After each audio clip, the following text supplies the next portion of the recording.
I bought Kelsey Rhae and Eric Carraway's $27 fat loss guide, so you don't have to. And honestly, the weirdest thing about this guide isn't the terrible advice in parts of it. It's that half of it reads like a reasonable nutrition coach wrote it, and then the other half reads like it was written by a wellness grifter that you see on social media who just listened to a podcast on fasting and now has the perfect guide to sell you. And by the end of this video, I think you're going to see exactly what I mean, because somehow we go from calories matter and protein matters, meal prepping matters, to let's not eat for 60 hours?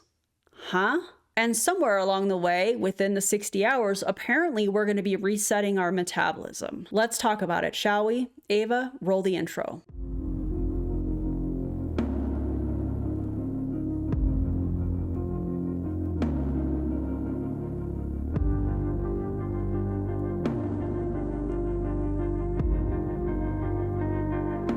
What is up, everybody? Welcome back to my channel. If you're new here, my name is Erin Bies. I'm an ACE certified personal trainer and a fitness nutrition specialist, also working on my level 1 certification through Precision Nutrition. And today we're taking a look at Kelsey Rhae and Eric Carraway's $27 fat loss guide. I know.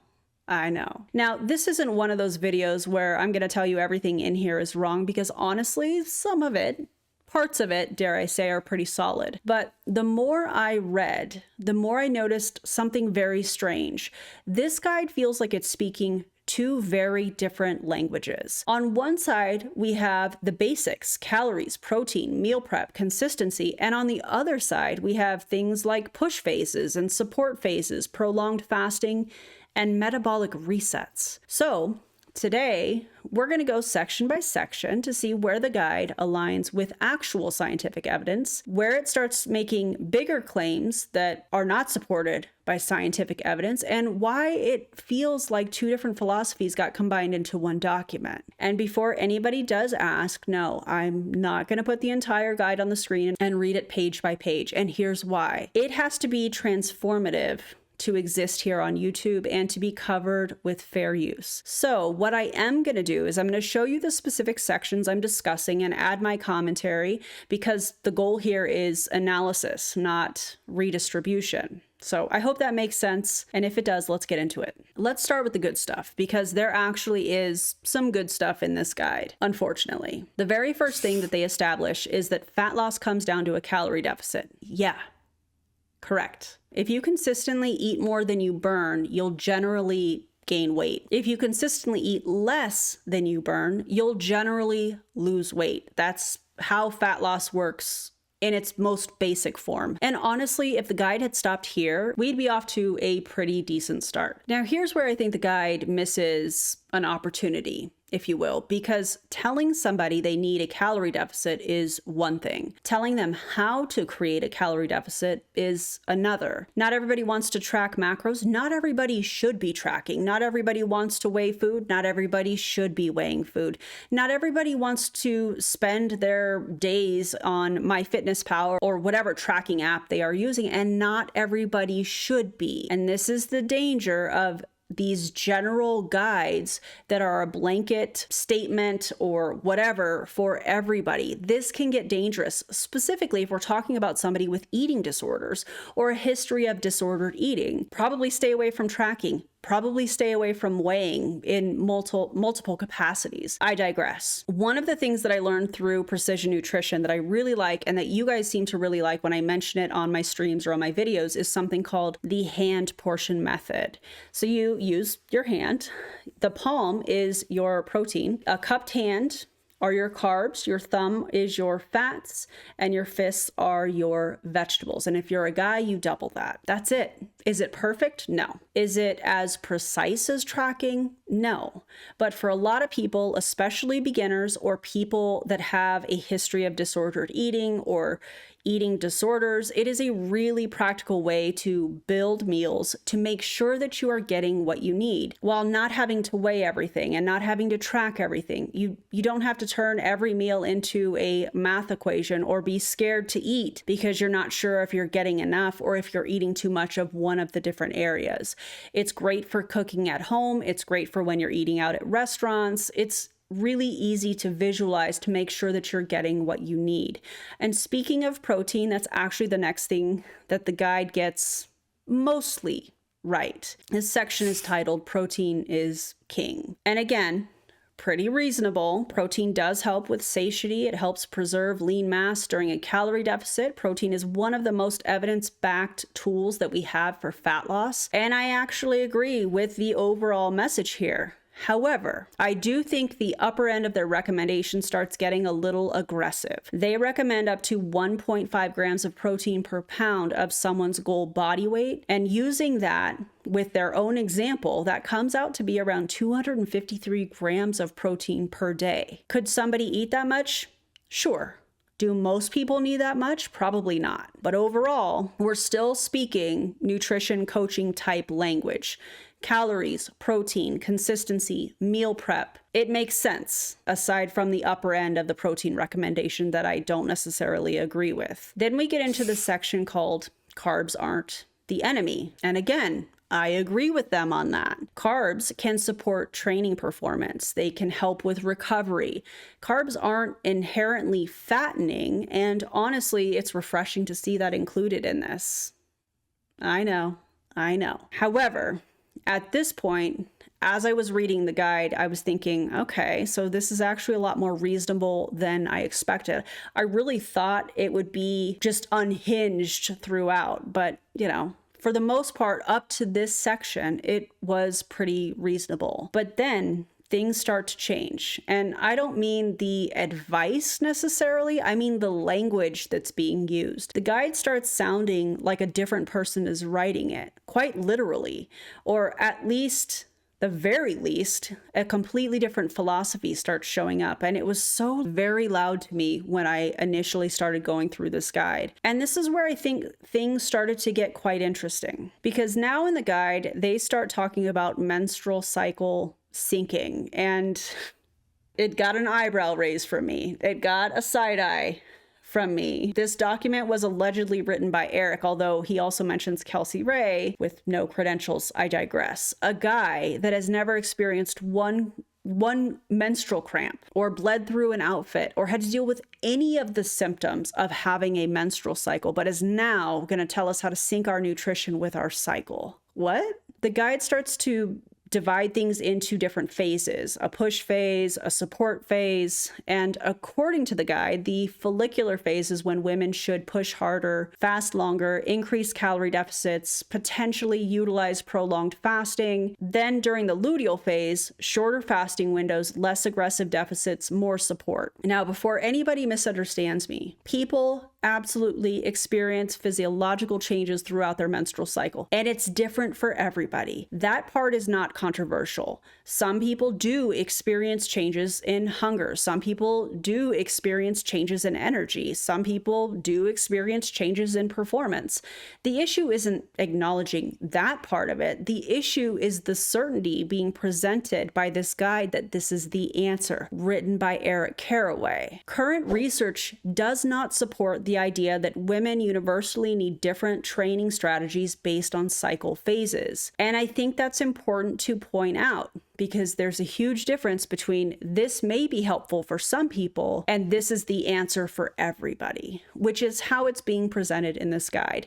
Those are not the same things. One of the things the research pointed out when I was reviewing the available evidence on this topic is that menstrual cycle phase doesn't appear to meaningfully impact strength adaptations from resistance training. In plain English, because I'm sure some of that seemed like a different language to many of you, and that's totally cool, the evidence isn't strong enough to support the idea that everyone with a cycle needs a completely different training strategy based on where they are in their cycle. Does that mean some people don't feel different throughout the month? Absolutely not.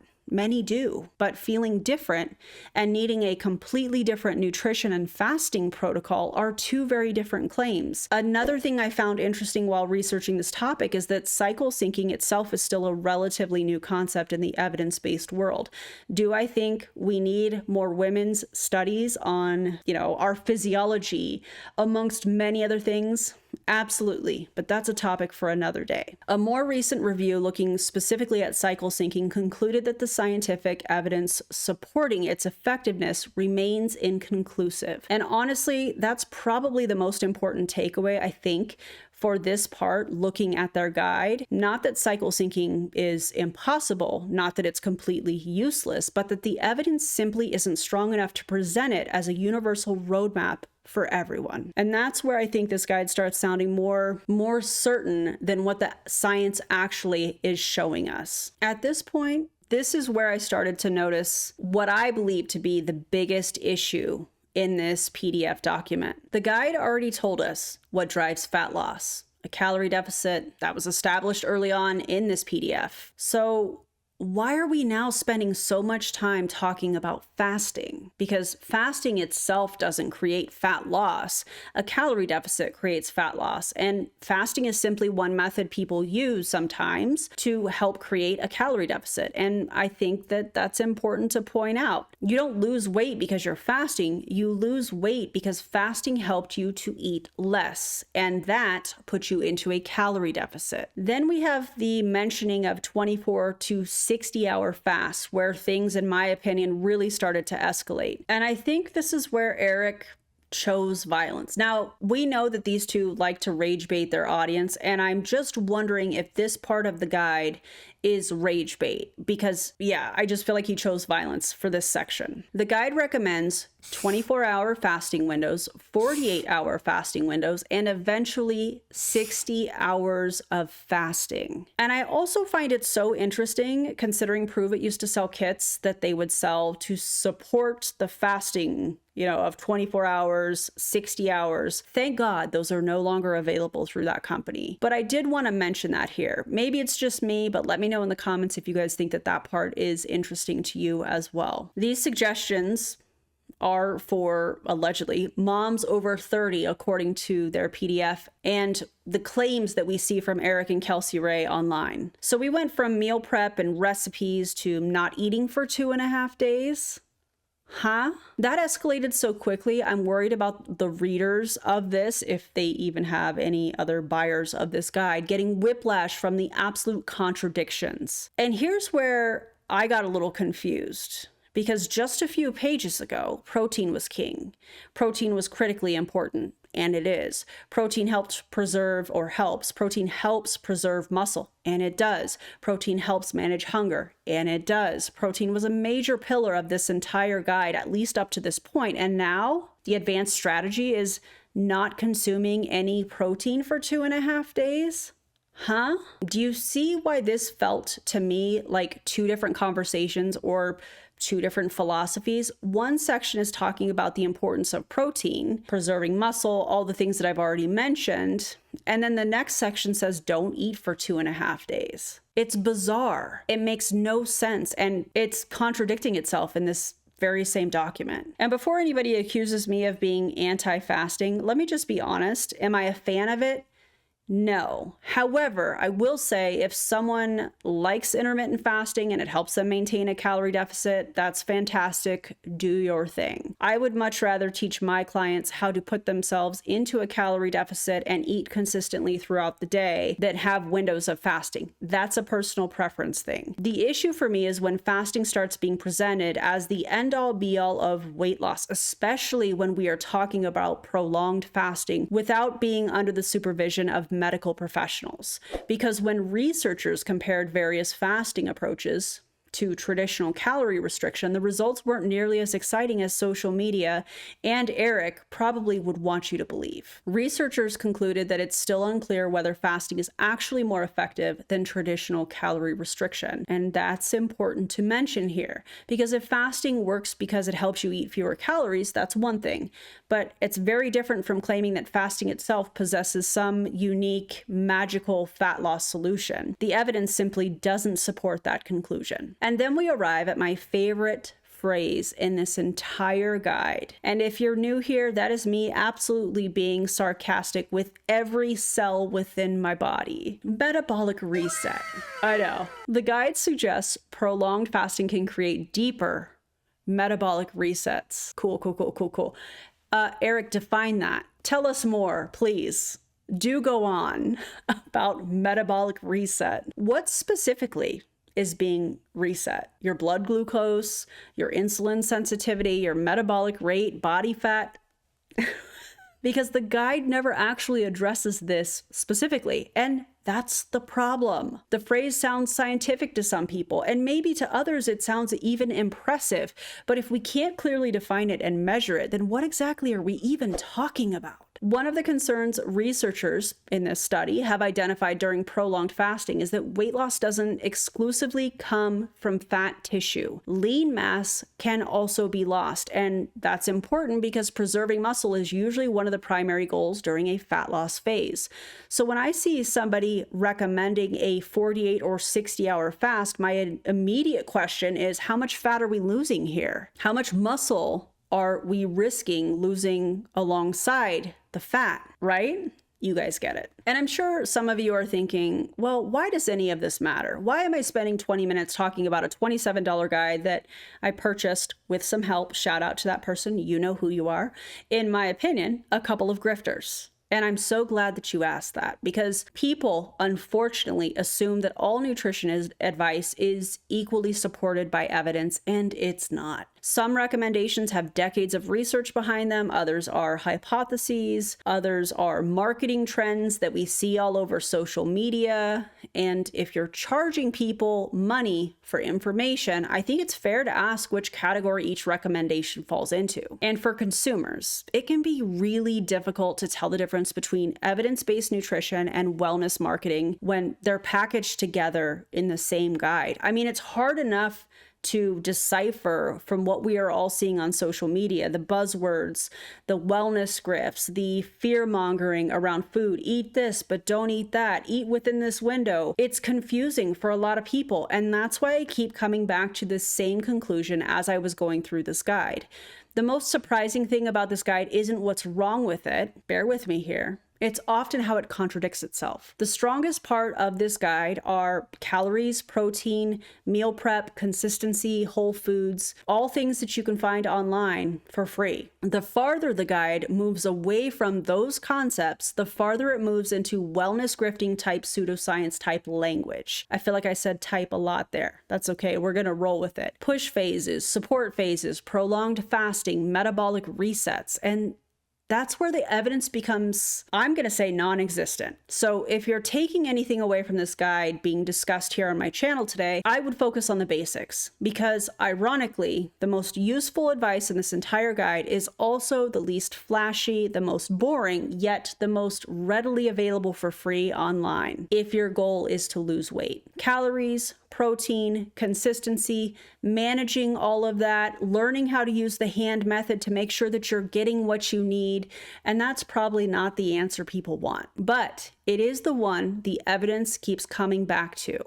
And it's important to talk about. If you loved this video, because I know it was a little bit different, if you would do me a favor, give it a thumbs up, subscribe to the channel if you haven't already. You can turn the little bell notification on so you get notified anytime I upload anything, and let me know down in the comments what you thought of the guide, what you thought of our discussion today. And remember, everybody, just because somebody put it in a PDF and is selling it for $27, that doesn't make it evidence-based. And from what we have seen from Eric and Kelsey Rhae online, their rage baiting, their fear-mongering, their binge and restrict cycles that we have seen over and over again, I wouldn't take advice about nutrition and health or fitness from either of these two. Thank you guys so much for being here. I'll see you in the next video.